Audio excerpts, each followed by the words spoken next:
Okay, let's see. Actually, need to scroll down a smidge. Okay, for topic 10, we're going to find a vector from its direction and magnitude.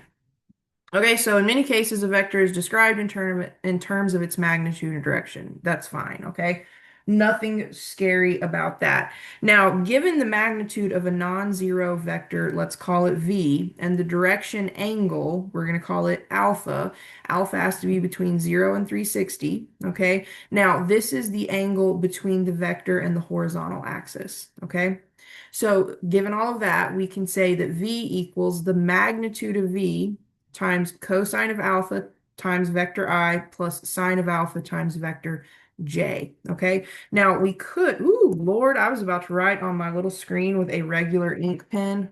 I would have never forgiven myself for that one. Let me scoot a few things here and let's kind of think about this. Okay, so we are being told a couple of things, well, a lot of information here. So let's kind of first start by just envisioning some vector, okay? So we're going to have some vector v, okay? Doesn't really matter where. We're going to put it here. So this is vector v, okay? Now, vector v has magnitude, okay? That's the length of vector v. We know this, okay? But what we really need to understand here is if we consider this vector, and maybe let me draw it in another color just to be like super duper clear, okay? What we need to understand about vector v is it forms an angle with the horizontal axis here. So we're going to call this angle alpha, okay? So when we have this angle alpha and this vector v, we can sort of create that little right triangle, right? We know to go from the initial point of vector v to the terminal point of vector v, we had some horizontal motion and we had some vertical motion. So we have some horizontal motion, let's call it A. We have some vertical motion, let's call it B. Okay, so let's really sit and think about this. We know that if we have some kind of angle in a right triangle, which we've just kind of created, the sine of that angle is going to be the side opposite the angle over the hypotenuse of the angle. Okay, if we have cosine of some angle, it's going to equal the side adjacent to that angle divided by the hypotenuse. Well, in this situation, if we're talking about this angle alpha, the side adjacent to it is A, the side opposite to it is B, and then the hypotenuse is the magnitude. Okay, so let's kind of think about what that's going to look like. So if we take, let me go back to the black one. If we take cosine of alpha, it's going to equal the adjacent side over the hypotenuse, which is the magnitude. If we take cosine, not cosine, if we take sine of alpha, it's going to equal the side opposite alpha, which is b, over the hypotenuse, which is the magnitude. Now, let's say that we had some algebra skills up our sleeve and we were able to solve for A and B. We've done something very similar to this before. Think like when we were going like polar coordinates, okay? So let's multiply the cosine equation that we have here. Let's multiply both sides by the magnitude of V. And this is totally legal because the magnitude of V is really just some scalar quantity. It's just some length, okay? Well, when we do that, the magnitudes divide out on the right, and what it leaves us is A is equal to the magnitude of V times cosine of alpha. And then if I do the same thing for the sine equation, I'm going to multiply both sides by the magnitude of V. Well, then I can say that B equals the magnitude of V times sine of whatever this angle alpha is. So this is all really, really, really important stuff, okay? And so what we have here, okay, is we already know that we have like component form of a vector, right? So we can say some vector V equals A times the vector I plus B times the vector J. Okay, well, we have values for A and we have values for B, right? So we can say, okay, well, vector V is going to equal the magnitude of V times cosine of alpha times the vector I plus the magnitude of V times sine of alpha times the vector J. Okay, and then we could really factor that magnitude out because magnitude, remember, It's really just a number. So if I took, I'm actually going to write this over here. So what we have over here is that vector v is equal to the magnitude of v times cosine of alpha times vector I plus magnitude of v times sine of alpha times vector j.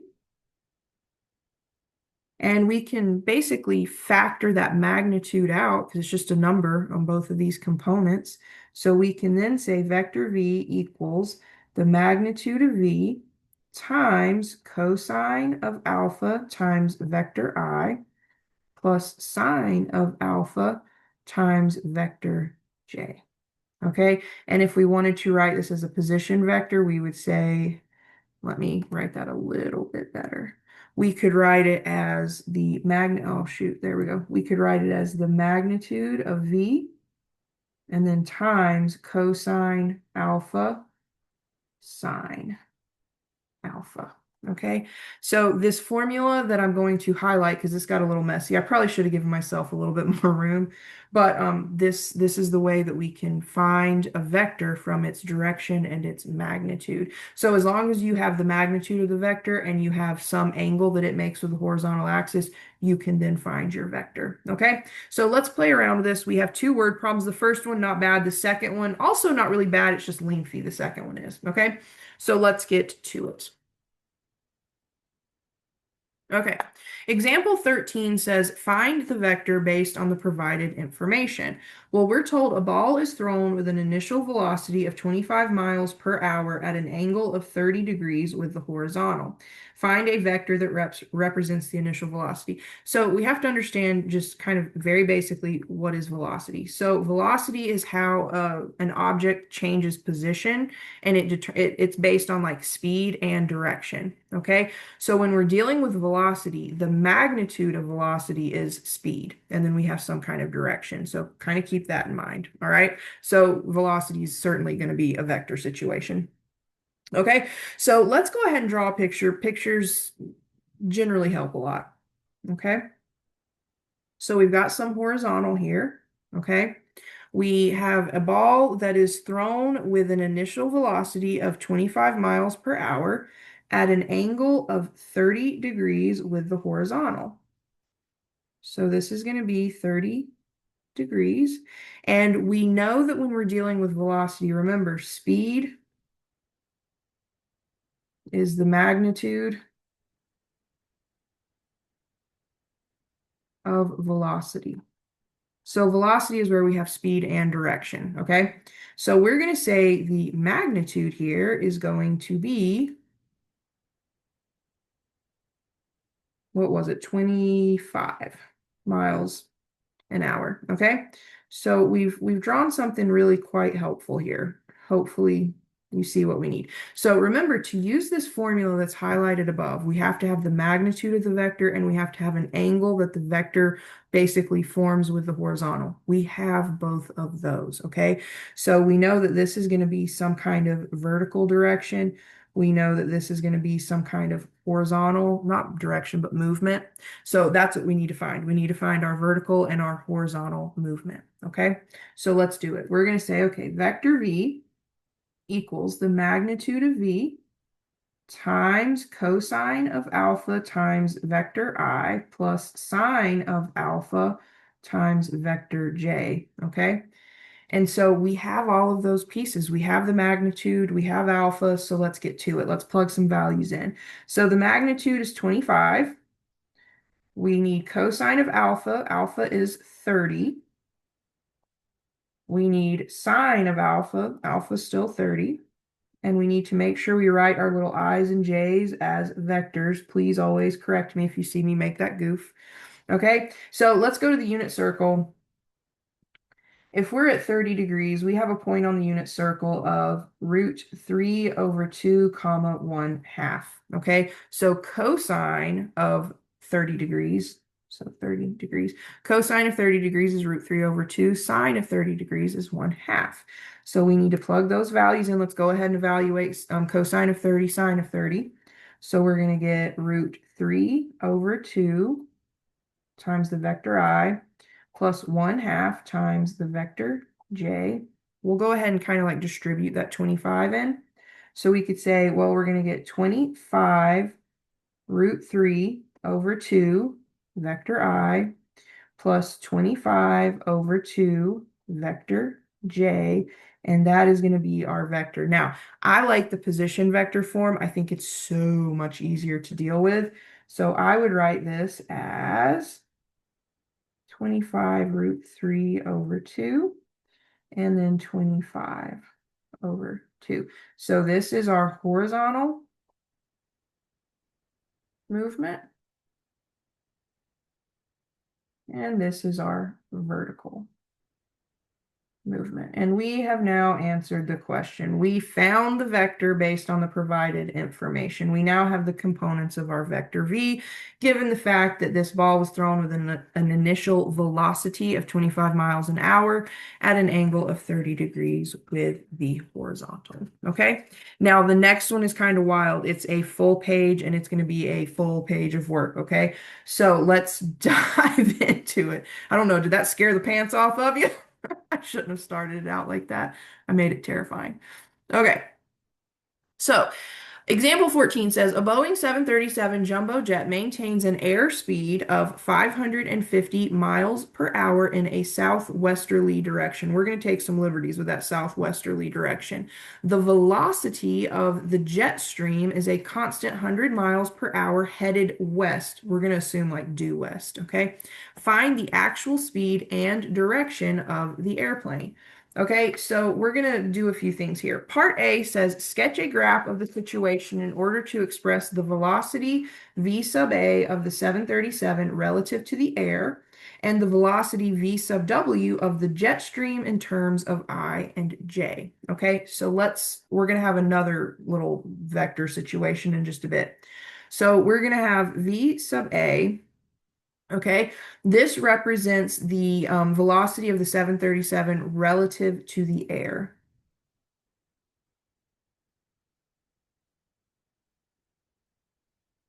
And I think I have a typo. Did I fix it? I did fix it. All right. We're also going to have V sub W, which is going to be the velocity of the jet stream.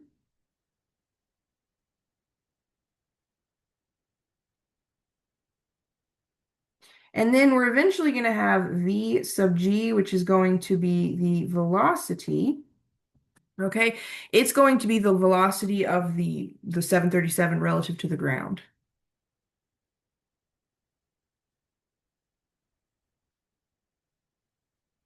So we have really three really important bits of information here, okay?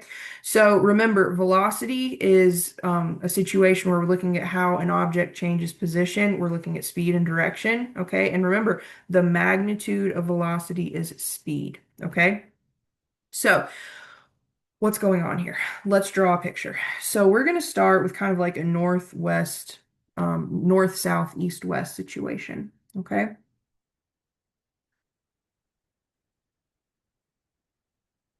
All right, so north, south, east, west, okay? The easiest part to draw is we're going to draw a vector for the jet stream. Remember, velocity is a vector, speed, direction, okay? That's important to understand. So let's say we kind of just start here at the origin, and we know that this little puppy, she's heading due west, okay?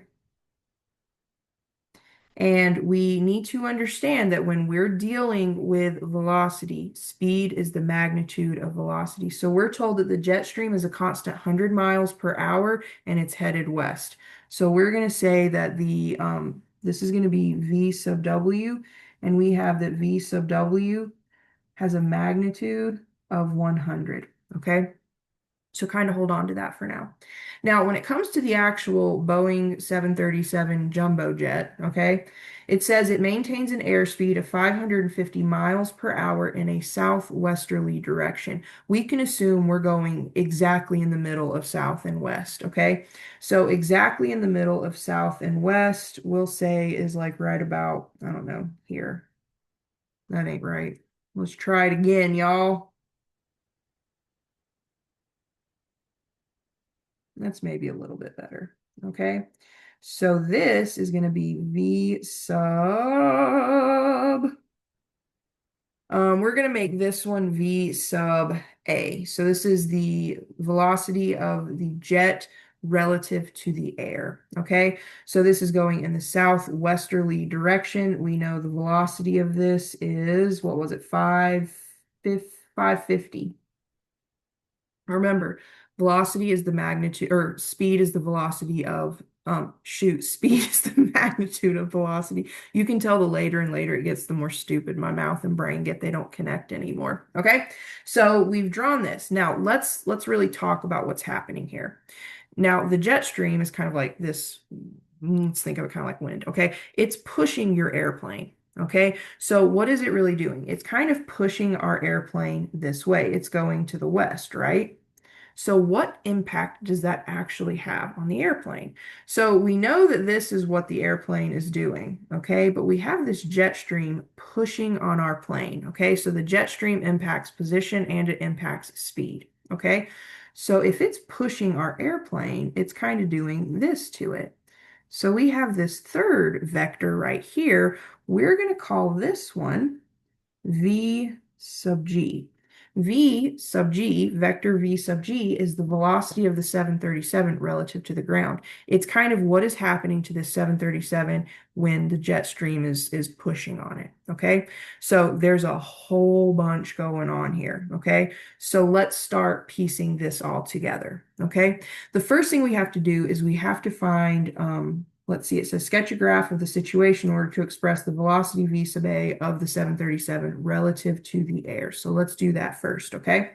So remember in the previous example, we have some vector V, and it can be found by taking the magnitude of V and then multiplying it by cosine of some angle alpha times vector I plus sine of that angle alpha times vector j. So the question is, do we have enough information to do this? And the answer is, yeah, it's going to be a little messy, but we certainly do.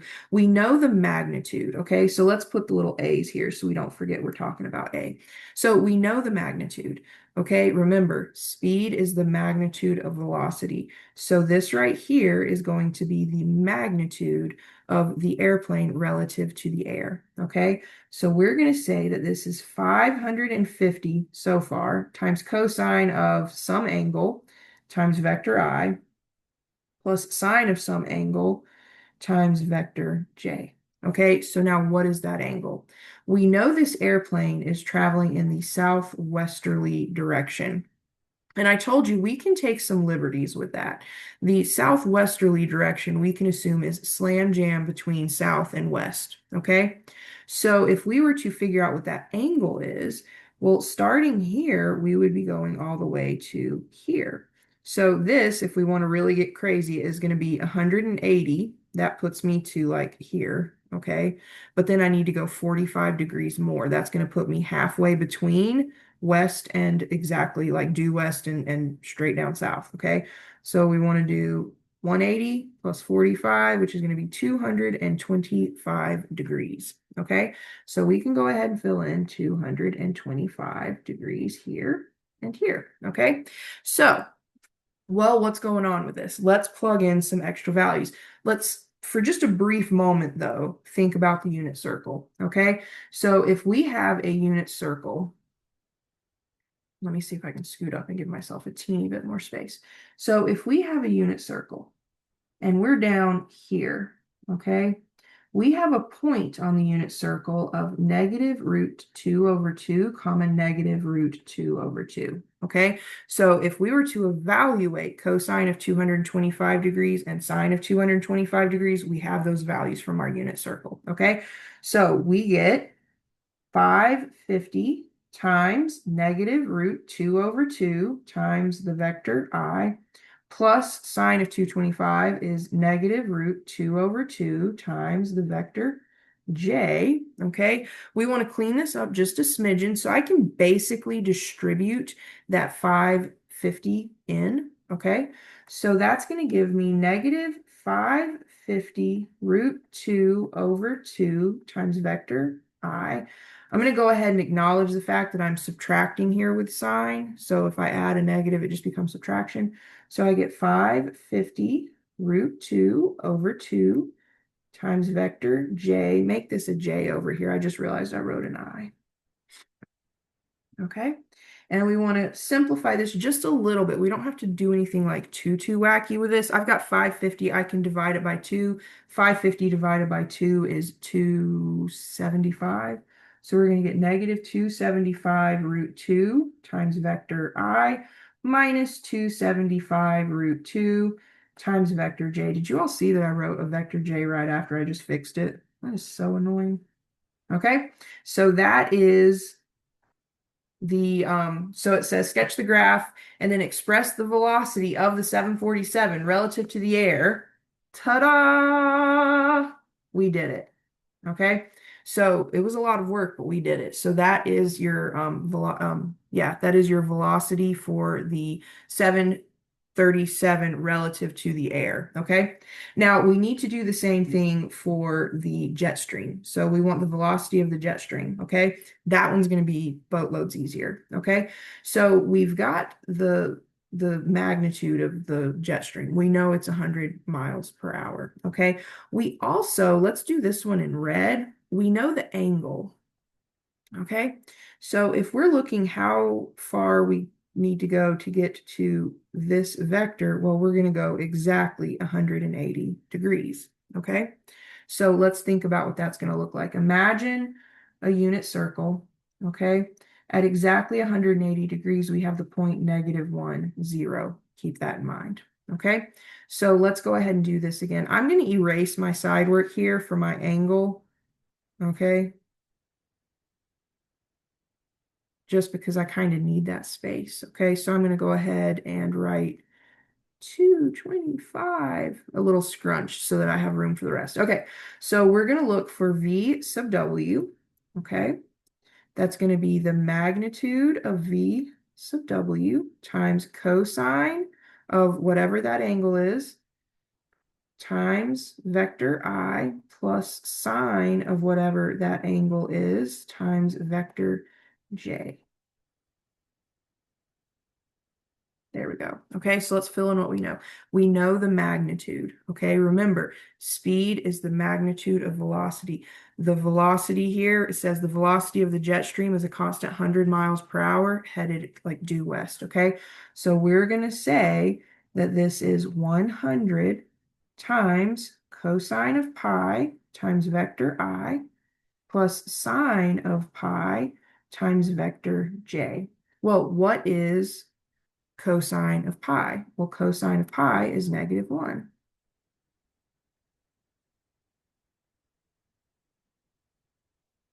And then what is sine of pi? Sine of pi is 0.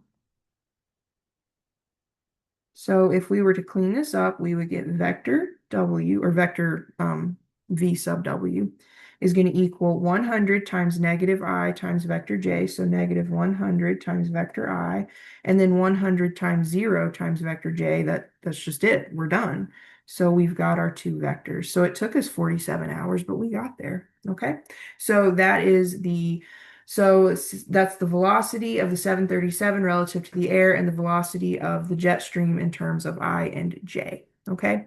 Now in the next part down here, okay, let's go down here.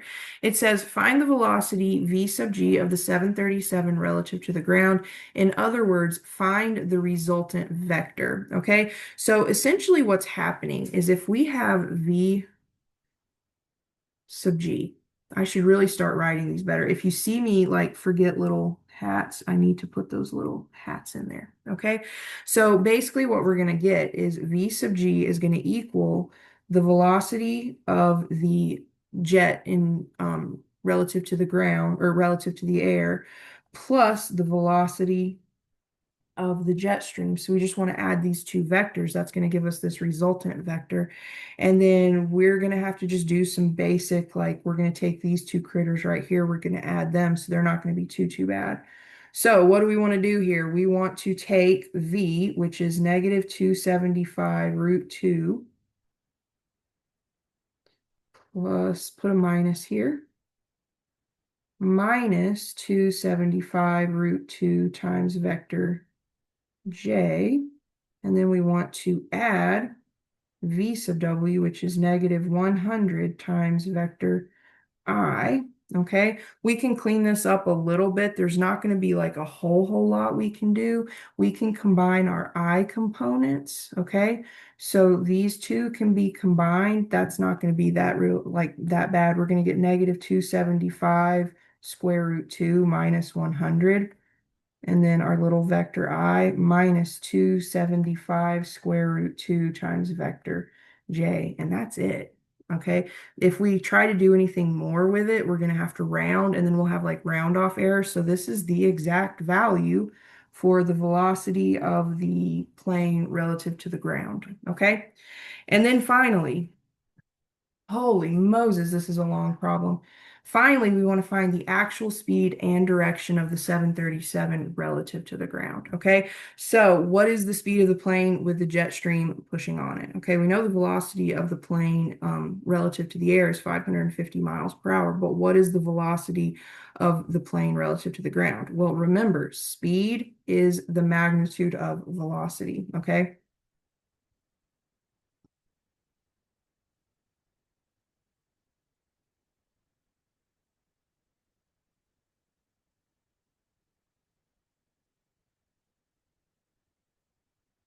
So essentially, if we're trying to find the actual speed of the jet relative to the ground, we want to find the magnitude of V sub G. Okay, so we have this nasty V sub G up. Let me scroll up just a little bit more so we can see them both. Okay, so we want to find the magnitude of this. So this is like our A component. This is like our B component. Okay, so if we want to find the magnitude of V sub G, we want to take the square root. It's going to be kind of nasty of the A component, which is going to be negative 275 square root 2 minus 100. And then we want to take the magnitude, or not the magnitude, we want to take the B component, which is negative 275 square root 2 and square that. And then what I would say we should do is maybe jump over to the calculator. Let's not try to simplify that. Let's let the calculator do it for us and we'll round it to just one decimal place, okay? So if you don't have your calculator out, go ahead and get it out. And we need the square root of, in parentheses, I've got negative 275 square root 2. And then from that, I'm subtracting 100. And I want that entire quantity squared, okay? And then to that, I want to add negative 275 square root 2. And I want that entire quantity squared. Let me go back one. I went too far out. There we go. I want that entire quantity squared, and we're going to hit enter, and we're going to go just one decimal place, so we get 624.7, okay? So 624.7, what does this all mean? Can't even draw.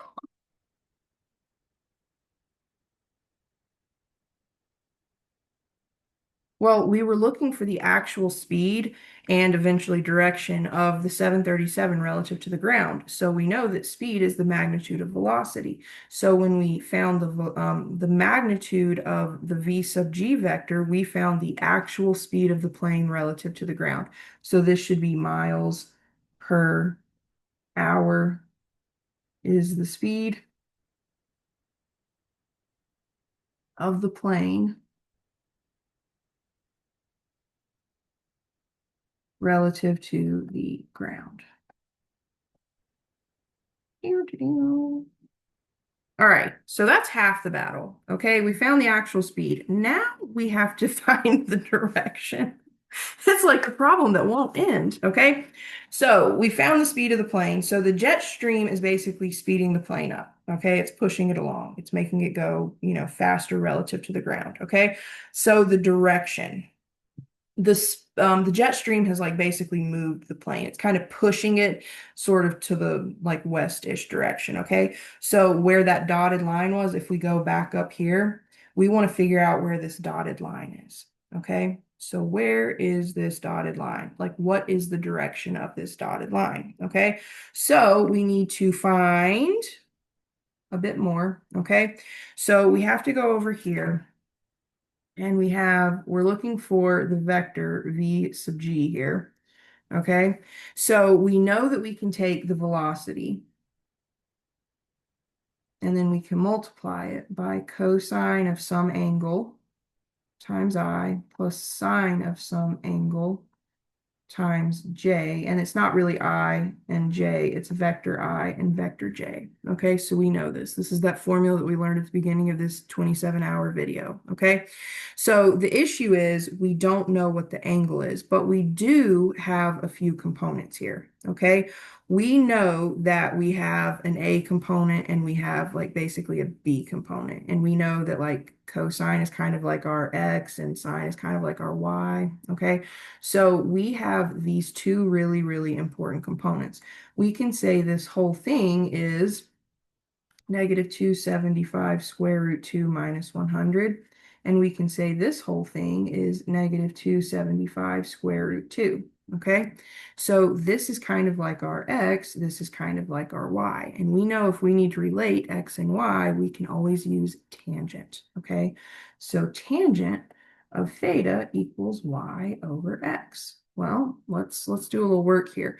We can also figure out what theta is. So if we take tan inverse of both sides, we get tan inverse of tangent of theta equals tan inverse of y over x. Well, tan inverse of tangent, just they undo each other. So we get the tangent is tan inverse of y over x. Well, let's go ahead and plug those values in.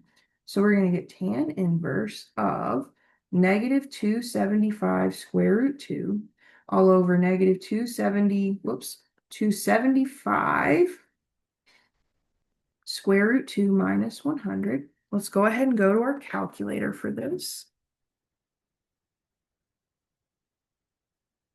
Okay, so make sure you're in degrees because we're talking degrees here. So I do need to change my calculator over, 2 degrees. Okay.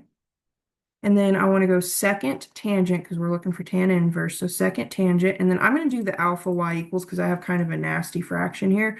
So for my numerator, I want negative 275 square root 2. We could have tried to simplify this, but honestly, like for me at this point, it's just as easy to go ahead and just plug it all into my calculator. And then I get negative 275 square root 2. And then from that, we want to subtract 100. And we get 38.5. Let's just go one decimal place here. Okay, so let's go 38.5, but we really have to talk about what this is here, so it's not going to be.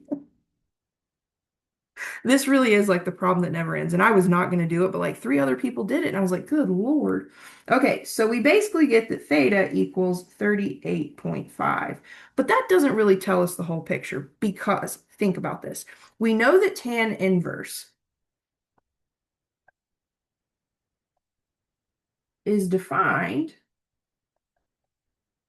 from negative pi over 2 to pi over 2. Okay, so when we do a tan inverse, it's always going to spit out an angle that's in quadrant 1 or quadrant 2. Okay, so let's kind of think about what that's going to look like. Do I have a little bit more space? I do. Okay, so if we get a tan inverse giving us an angle of 38.5 degrees, that's right here. Okay, but we know that we're somewhere way over here in quadrant 3, right? So basically what we need to understand is there's some reference angle over here that measures 38.5 degrees. So let's figure out what that whole angle theta or alpha would end up being here. So we want to take basically 38.5. Notice these two are directly opposite each other, so we could really just add like pi, right? We could add like 180 degrees. So I could take 38.5 and add 180 degrees to it because that's like that's adding pi to it. So when we do that, we get 180 plus 38.5, which is 218.5 degrees. So if we go all the the way back up here. Okay. This right here, I'm going to get rid of some, well, let's just do green. We might as well. We've got every other color of the rainbow here. So if we're looking at this green angle right here, it's 218.5 degrees. Okay, that's great. However, when we talk about things like planes in the sky, we generally talk about a bearing. Okay, and so remember, when you have a bearing, you always travel starting north or south, and then you drop or move some angle east or west. Okay. So what's really happening down here is we can travel north or south. We know we have some point right here, which has a measure of 218.5 degrees. But when we talk about a bearing, we have to start north or south. Let's start south. So we're going to say we're going south something west. So we need to figure out some degree measure. So we basically go south and then we need to scoot over to the west. So how could I figure out that measurement? Okay, what is this right here? Well, let's think about it. We know that if we go from here all the way over to this green line, that's 270 degrees. Okay, so if I take the 270 degrees and I subtract this black angle, 218.5 degrees, that would give me a bearing. So if I do that, I would take 270, I would subtract 218.5, that would tell me what this green region is. So 270 minus 218.5, and we get 51.5. So we would say this stupid airplane is at a bearing of south 51.5 degrees west. So we're traveling 51.5 degrees west of south.